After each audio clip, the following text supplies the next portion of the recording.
Hello, Rob here from the Flanagan Homestead out at the East Fork Christmas Tree Farms, checking on my trees, specifically the seedlings, and see how they're doing. The ones that we planted this year, or actually some of them last fall, and make some observations. And I have some questions that I don't have answers for. Maybe you do, but here's what's going on.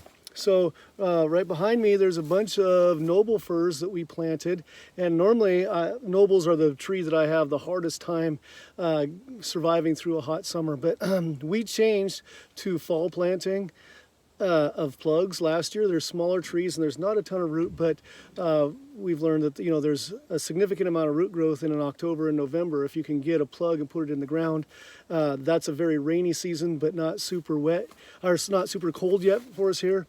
And then the roots will grow some more and the soil will get packed in so that we can get some pretty good root growth. And so we tried that this year, hoping that we would have some good growth this year. And of the, what did we plant, 1,500 nobles this year, I would say it's amazingly, as hot as it's been this summer, we've got probably a 90% survival rate on our nobles right now. They're doing great. Is it just because of the fall plug planting? I don't know. We did a better job of keeping the weeds down. They're growing up right now, but had a late surge. But for the most part, the weeds were down, so the competition for moisture wasn't there. So I was really concerned because it's been a very hot summer, not that one extreme weekend like we had last year where it was 117 degrees, which was 12 degrees hotter than it's ever been on this farm. But normally we have 11 days, 90 degrees or above here in Western Washington, and we've had 33 so far this year, and there's more coming this weekend. So I'm really pleased with all the green little nobles that we still have. Some of the needles are starting to get a little bit dry, and they may, sometimes they, just like when you cut a Christmas tree down and you put it in your house, they still look green for a while, and some of these needles are drying out. And we may actually see the browning later on. I hope not, but they're doing really well. On the other end of it are Nordmanns, which we're trying to do more and more Nordmanns. The ones that we've planted in the past have been fantastic. Usually they handle the heat better. They're disease resistant, aphid resistant, and we don't do pretty much hardly any spraying on the tree itself because they just grow. They're a little bit harder to shear, in my opinion. Not too much, but a little bit harder to shear. And so we've been trying to go more Nordmanns. So we put 1,000 Nordmanns in that section over there. And I just walked down the row and I saw, I just counted 35 in a row, and there was 15 alive and 20 dead. So in that section, and that was a fairly small sample of 1,000 trees. But, in that section, that's less than 50% survival, which, but that we couldn't get plugs, so we planted Bareroot in the spring. Now, is that it? But not only was this the longest, hottest summer that I can remember, but it was also one of the coldest, wettest springs. And so Nordmann firs are supposed to be really good in the heat, but I'm wondering, and a lot of these that died, we noticed they're dying really early, like way back in July.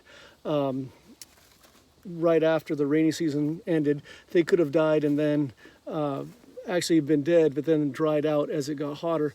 But it just rained and rained and rained and was cold this spring, and I was kind of happy for my trees. I thought, hey, that'll be good to get them all rooted in, and it seemed to be good for the nobles. And so we got the heat, but we didn't get it until the growth was done and they were pretty much setting and going dormant. And so I think that helped the nobles.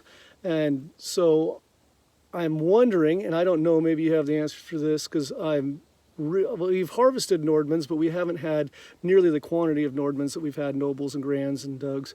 But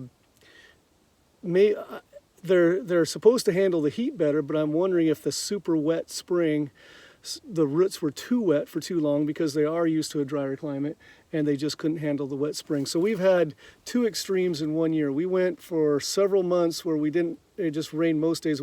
It went several months until we had a 3-day span that we didn't have measurable rainfall because it was just raining nonstop. Put a lot of snow in the mountains. It was cool. And then when it stopped raining, it stopped raining. We haven't had a measurable rainfall since, when was it? About mid-July. And so, everybody thinks of Western Washington being really wet, and it is, but the summers are pretty dry, but this summer has been extreme. I mean, it just completely shut us off. And so anyway, that's an update on how things are going. If you have any suggestions, I'm just sharing with other people what we have going on here. The larger nobles held on really good for quite a while, and then they are starting to get some of the browning of the needles. So I have some, 8-foot nobles that would be, we open the lot and we open up the farm for U-cut, and people come out, and these are trees that would be gone first day. And there's some definite browning coming on those needles, which is unfortunate. So people probably won't want them this year, but that's the farming game. I've always said, Christmas tree farming is a little bit different. Weather changes and whatnot. And if you're a potato farmer or a corn or whatever, if you have a bad weather that year, you have a bad year, then you go on and then hopefully the next year is good. But if you're a Christmas tree farmer, you need 7 or 8 years that the trees can handle the weather. And so usually they're ready for this general climate. But the first couple of years, especially for nobles, you get them past 2 years old, then I usually think they're going to keep going. But with the heat we've had, it's been a little bit rough. Christmas tree farming in western Washington and Oregon has always been a dry land farming, meaning nobody irrigates.